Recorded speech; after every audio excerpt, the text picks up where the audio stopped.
Hello guys, তোমরা সবাই কেমন আছো? আমি তো খুব ভালো আছি। তো আশা করি তোমরাও অনেক ভালো আছো। তো মেইনলি আমি শর্ট ভিডিও বানাই, আমি বড় ভিডিও দেন খুব একটা বানাই না। তো আজকে মনে হলো আমি একটু বড় ভিডিও বানাবো, কি দেখাবো, কি ভিডিওতে করব আমি তাও জানি না, জাস্ট মন ছিল তাই করব ভাবছি।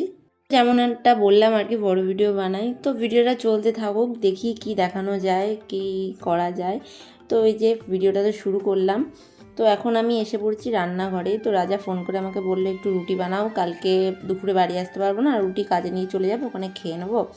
তা আমি রাতেই রুটি বানিয়ে রাখলাম। তো এখানে রুটির সাথে ভাজবো আলু ভাজা আর রুটি করব। এখানে আমি আলু টালু কেটে ধুয়ে রেখেছি আর আটাও মাখা হয়ে গেছে।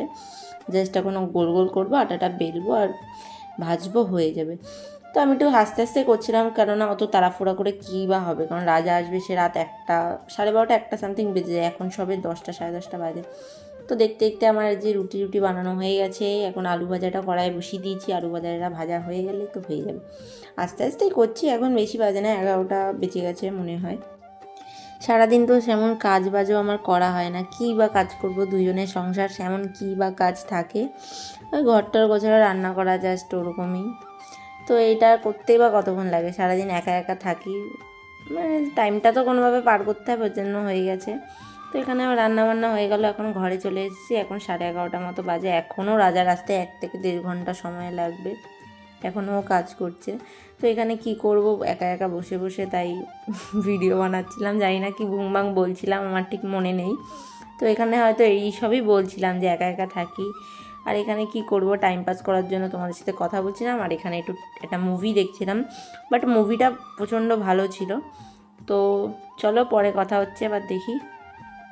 তো এই যে রাজা চলে এসেছে, এখন বাজে 12:30। এতক্ষণ পর বরমশাইয়ের আসার টাইম হলো, আর এসেই দেখো যে কী আর বলি, এত লেট করে এসছে, তারপরে আবার এখানে ঢং করছে।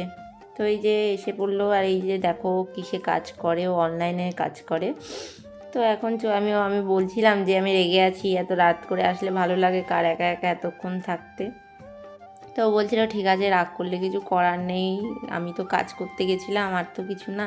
তারপরে ও দেখছিল এখানে আমি কি রান্না করেছি, দেখলো রুটি আর আলু ভাজা, দেখে তো ওর মুখটা পুরো খুশি খুশি হয়ে গেল, কারণ ওর রুটি আর আলু ভাজা খেতে প্রচণ্ড ভালোবাসে। তারপরে যে বসে বললাম খেতে, প্রত্যেক দিনের মতো রাজা আমাকে আজকেও খাইয়ে দিচ্ছে, কারণ আমি একা একা খেতে আমি একদমই পছন্দ করি না। ওই আমাকে খাইয়ে দেয় বেশিরভাগ সময়। আমি এখানে টিভি দেখছিলাম আর দুজন মিলে গল্প করছিলাম, আর ও আমাকে খাইয়ে দিচ্ছিল, জানি না কি গল্প করছিলাম, মনে নেই। তো এইভাবেই আমাদের সারাদিনটা কেটে যায় গল্প করতে করতে। আমি সারাদিন একা একা থাকি, ও বাড়ি আসার পর একটু গল্প করি, আনন্দ করি। তো ওরকম করতে করতে আমাদের দিনটা কেটে যায়, এইভাবেই আমাদের জীবনটা কেটে যাচ্ছে, আর কি বলবো। ঠাকুরের কাছে আমি এটাই বলি, যেন যেইভাবে এখন জীবনটা কাটাচ্ছি, সারাটা জীবন যেন ওর সাথে এইভাবেই সারাটা জীবন হাসি খেলে মজা করে ফান করে লাইফটা কাটিয়ে দিতে পারি।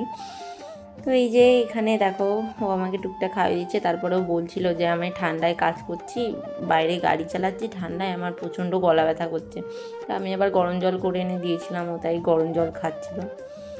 দেখো এখানে আমি খাচ্ছি আলু ভাজা দিয়ে, রুটি দিয়ে। আমি আর বলছি আমি খাবো না, চোখটা দেখেছো তো কীরকম করেছে, খাবো না যেই বলেছি, তারপরেও জোর করে খাইয়ে দিচ্ছে।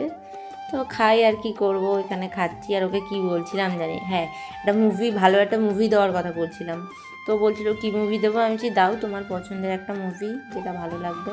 ওটাই দেখছিলাম মুভি বসে বসে, আর ও আমাকে খাইয়ে দিচ্ছিলো, আমি খাচ্ছিলাম। তো খেতে খেতে এইভাবেই আজকের দিনটা পার হয়ে গেল, আর কি বলবো।